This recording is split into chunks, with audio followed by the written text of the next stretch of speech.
네, 안녕하세요. 저는 남솔립 변리사라고 합니다.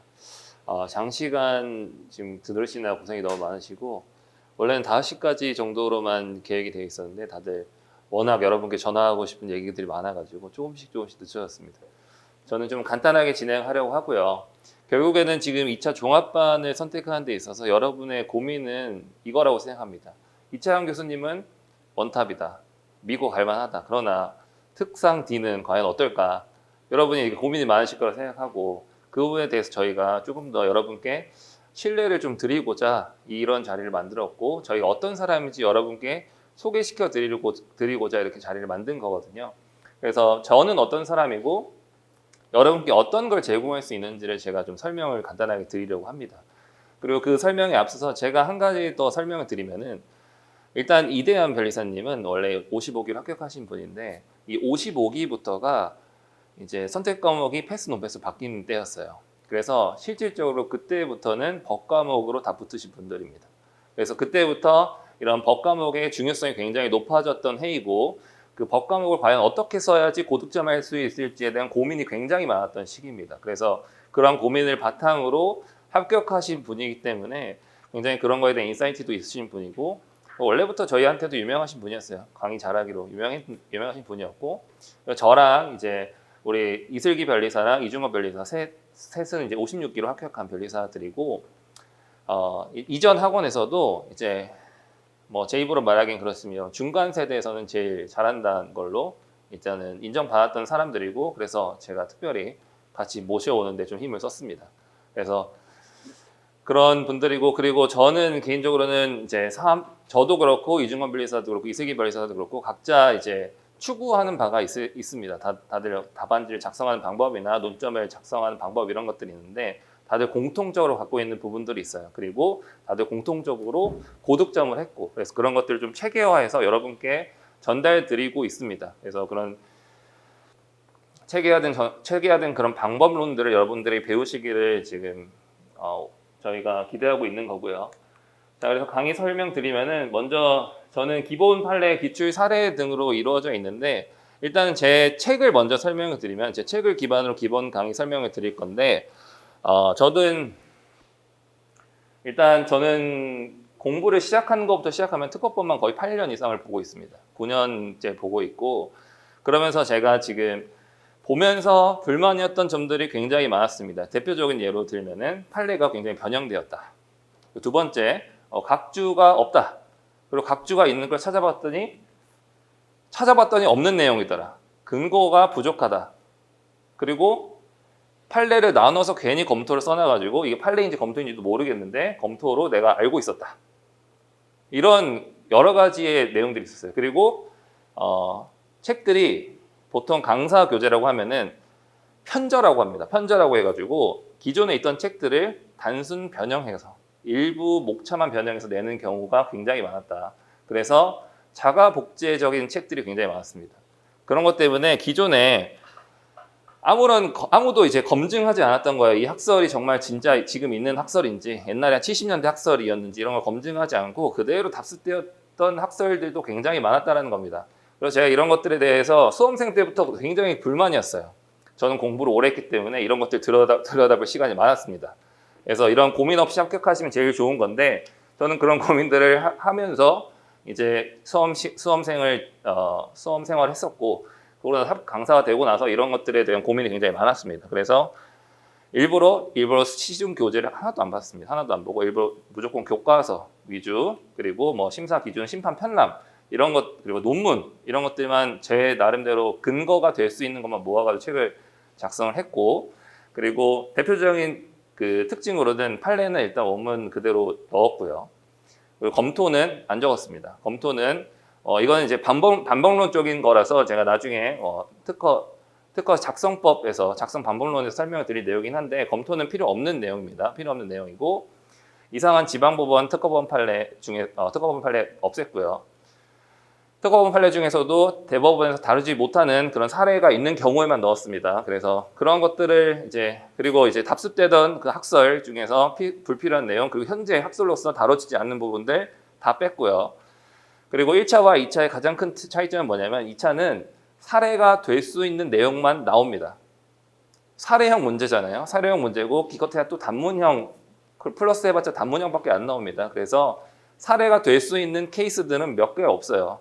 그래서 여러분이 2차에서 특허법에서 특히 양이 많다고 느껴지는 부분은 뭐냐면 그러한 부분들을 구분하지 않고 1차에서 배웠던 내용 플러스에 그냥 사례에 대한 논점을 더해서 생각하기 때문에 그 양이 많아지는 겁니다. 애초에 사례가 될 수 있는 케이스들만 보시면은 내용이 그렇게 많지 않아요. 그래서 결론적으로는 이러한 내용들을 다 종합해서 책을 작성하고 나니까 페이지 수가 얼마 안 나왔다는 겁니다.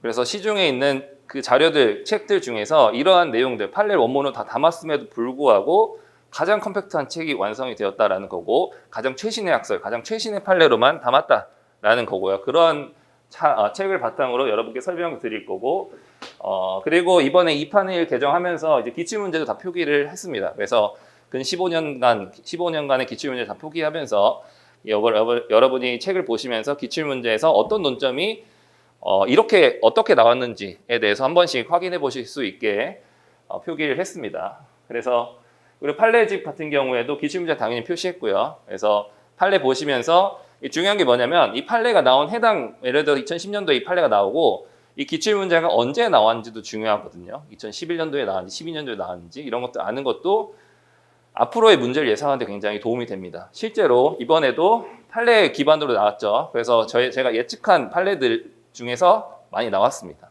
실제로 제가 실제 시험 보기 전에 제가 판례집을 제공을 드렸어요. 10년간 판례집을 10년간 판례집을 정리해가지고 제가 드렸는데 거기서 대부분 나왔습니다. 그래서 그러한 어떤 예상이 가능하다라는 것도 이 판례집의 큰 장점이고요. 특허법 학회 탑10 판례 여부도 표시해서 이 중요도를 판단할 수 있는 객관적인 기준이 많이 없습니다. 특허법에서는 사실 특허법 학회 탑10 판례거든요. 그래서 그것도 다 표시를 했습니다. 그리고 주요 특징 중에 하나가 판례에서 판결 요지랑 판결 이유만 안다고 해서 이 사실관계를 정확히 이해할 수가 없어요. 이 사실관계는 사실 수십 페이지에 달하는 사실관계에 관한 내용들이 있는데 그거는 알기 힘듭니다.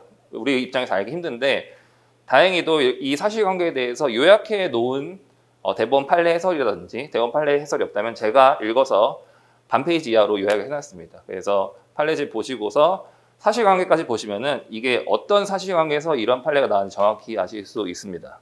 그래서 이러한 판례집을 바탕으로 판례 강의도 한번 할 거고요. 그다음 기출 사례 같은 경우에는 기본적으로 기출 문제를 담을 겁니다. 기출 문제 담을 거고 말씀드린 대로 15개년 기출 문제 혹은 조금 제가 덜어낼 수도 있어요. 덜어낼 수도 있는데 불필요한 내용 좀 덜어낼 수도 있습니다. 어쨌든 기출 문제를 기본으로 해서 제가 이번에 여태까지 3년 동안 GS 문제 낸 것 중에 40문제만 엄선해가지고 추가적으로 낼 겁니다. 자, 그러면은 여러분은 기출 문제를 지금 기본 판례 사례를 통해서 3번을 반복하실 수가 있습니다. 그럼 3번 반복하시면서 기출 문제에 대해서 완벽하게 대비하실 수 있는 거고요. 기출 문제를 대비한다는 거는 기출에 나온 어떤 판례를 공부하고자 하는 게 아니에요. 이 판례가 어떤 형식으로 나왔는지, 어떤 요건을 물어보고 있는지를 대비하기 위한 겁니다. 그러면은 이런 것들이 학습이 되면은 새로운 판례가 나왔을 때, 새로운 이론이나 새로운 학설이 나왔을 때, 이걸 어떻게 써야 되는지를 학습하실 수가 있는 겁니다. 그래서 이런 것을 바탕으로 저희가 커리큘럼을 짤 거고요. 그 다음에 중요한 것 중에 하나가 2차에서는 결국에는 답안지 표현 방법이 제일 중요합니다. 여러분이 지식을 아무리 많이 알고 있다고 하더라도 답안지 어떻게 현출하느냐에 따라서 점수는 천차만별이거든요. 실제로 주변에 아마 그런 분들 계실 겁니다. 정말 도사 같으신 분들이 있어요. 뭐 물어보면 학설이든 뭐 답안 뭐 판례든 뭐든 그냥 술술술 나오시는 분들이 있는데 그분들이 항상 떨어지고 있어요. 떨어지시는 분들이 항상 있습니다. 그거는 답안 형식의 문제가 있는 겁니다. 답안 형식의 문제가 있는 거고 이 답안지 작성법에 대해서는 저는 제일 자신하는 게 제가 지금 현재 특허법 가르치시는 분들 중에서 제일 잘 쓴다고 생각합니다. 이건 제가 어떤 뭐 근거 없는 자신감이라기보다는 여러분이 비교하실 수 있는 부분이 뭐냐면 이번에 기출문제 해설 한번 보세요. 해설 보시면은 물론 해설 낸 사람도 거의 없습니다. 해설 풀다 보면 낸 사람 아마 3, 4 학원에서 저밖에 없을 거고요. 왜냐하면 이거는 자신감이 없다는 거예요. 자신감이 없으니까 그냥 논점만 내고서 이거에 대해서 이제 사안포섭이 사실 제일 중요한 부분인데 사안포섭에 대해서는 사실 잘 내지 않습니다. 자신이 없으니까. 그래서 여러분이 한번 비교해 보시고 판단해 보셔도 좋습니다. 이 기출 사례 문제집 나왔을 때 다른 기출 사례집에 한번 비교해 보셔도 되고요.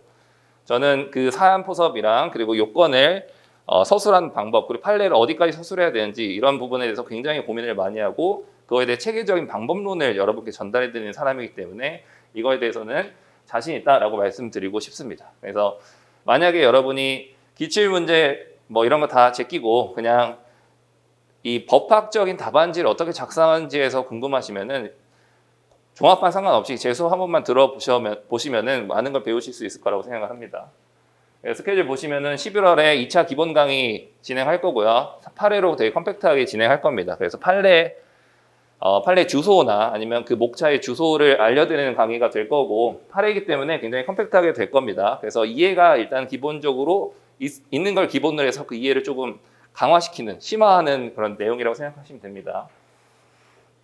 그 다음 판례 사례는 그런 판례집을 기반으로 기출문제를 조금 건드려 볼 거예요. 조금씩 건드려 보면서 관련 사례가 무엇이 있는지 조금씩 설명을 드릴 겁니다. 그 다음 기초 GS 기출 풀이는 뭐냐면 기존의 기초 GS는 중국 강의에 불과했어요. 그냥 중국 강의에다가 두 문제 풀기에 불과했는데 그거는 좀 의미가 없다고 생각하고 중국 강의는 이미 들으셨으니 기초 GS에서는 두 문제를 풀 때 나머지 시간에는 관련된 논점의 기출문제를 한번 같이 목차를 잡아보자라는 겁니다. 그래서 목차 같이 잡아보면서 왜 이 목차가 나왔을까라는 걸 같이 고민해 보면서 여러분께 설명을 드리는 그런 수업을 진행하려고 합니다. 그래서 기본적으로 판례 사례에서는 이제 기출문제가 많이 들어가진 않고 기출문제를 제대로 푸는 거는 이 기초 GS 및 기출 풀이에서 제대로 풀기 시작할 거고요.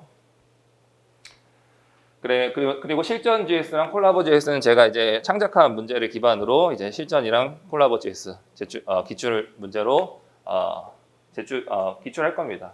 그래서 올해도 이번에 실전 GS랑 콜라보 GS에서 냈던 문제 그리고 문제 2번 같은 경우에는 제가 판례 강의를 통해서 굉장히 강조드렸던 중요도 3번째 중요도 3이라고 별 3개라고 이제 강조드렸던 문제에서 나왔기 때문에 제 예상 문제로 이제 꼽혔던 문제 중 하나입니다. 그래서 다 적중했던 문제들이어서 여러분께 자신 있게 설명을 드리겠습니다.